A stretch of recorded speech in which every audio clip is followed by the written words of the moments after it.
Greetings, everyone. I am David Summersong. Welcome to Innocence. First of all, I want to applaud you for getting past the title. Given the average human life experience, the consideration of your own innocence is likely to be nearly impossible for you.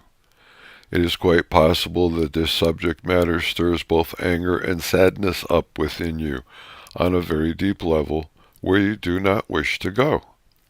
It is unfortunate that, within this well of lost innocence and unexpressed tears, your deepest power dwells. Portions of oneself that are denied and remain below the level of consciousness consume life force and vitality to do so.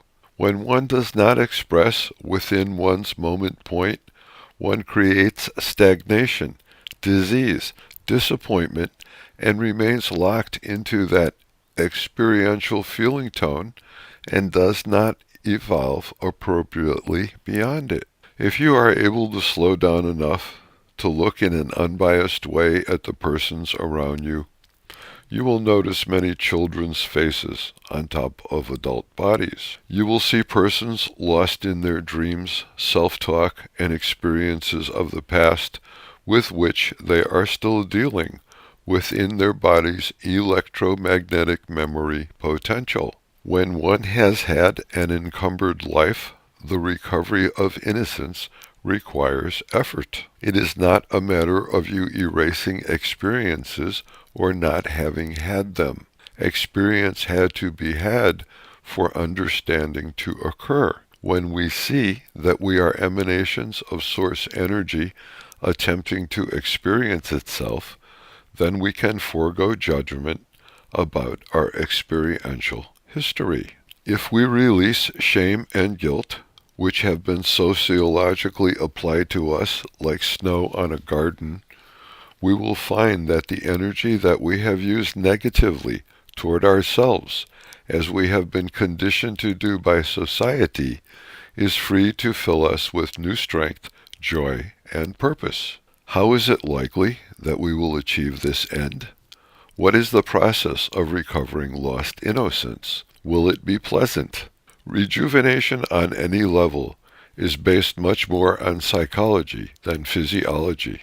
The attitude with which we approach the cleansing of our souls will determine the outcome. If one can clearly get on a visceral level the understanding that there is only one singular choice in human life, and that choice is to recognize connection with Source during one's experiential existence, or wait until the very last breath to do so.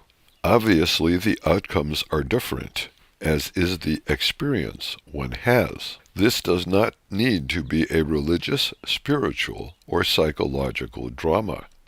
It needs to be a clear epiphany that has an effect on a physiological level. This generally requires movement of large amounts of energy.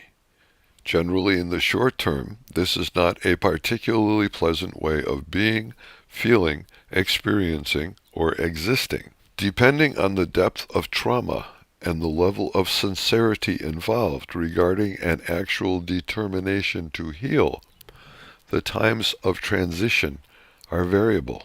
On an energy level, so much work has been done so far by so many creatures seeking their own personal freedom that the way has been made large and wide and open. There is much more room for energy movement within the structures of all societies today. Males and females alike feel more freedom to move their emotions and grieve in public. As one gets beyond a conceptual reality which suggests that a robotic life is preferable to a real life and that death is necessary, one finds new freedom within the realm of an extruded energy being.